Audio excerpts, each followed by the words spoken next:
আজ আপনাদের সাথে শেয়ার করব অন্যরকম করে একটু পটল ভাজি। তো পটল ভাজির জন্য পটল কেটে নিয়েছি এবং শুকনো মশলা বেটে নিব। তার ভিতরে গরম মশলা এবং আস্ত জিরা বেটে নিয়ে রেখে দিব এবং একটু লবণ, হলুদ আর সাথে একটু শুকনো মরিচের গুঁড়া দিয়ে পটলগুলো ভেজে নিব। তারপরে বাকি মশলার ভিতরে আপনার 2টা ডিম, লবণ, হলুদ, শুকনো মরিচের গুঁড়া দিয়ে ভালো করে ফেটে নিব।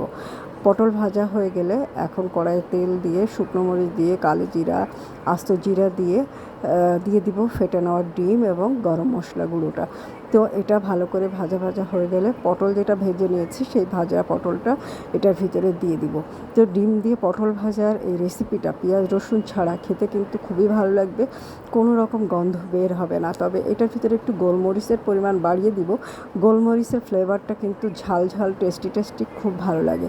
তো আপনারা এভাবে একবার হলেও বাসায় ট্রাই করে খেয়ে দেখবেন, খেতে কিন্তু খুবই ভালো লাগবে। আর আমার ভিডিওটা ভালো লাগলে লাইক, কমেন্ট, শেয়ার দিয়ে সাথে থাকবেন। সাধারণ রান্নার ভিডিওগুলো দেখার জন্য পাশে থাকবেন। আল্লাহ হাফেজ।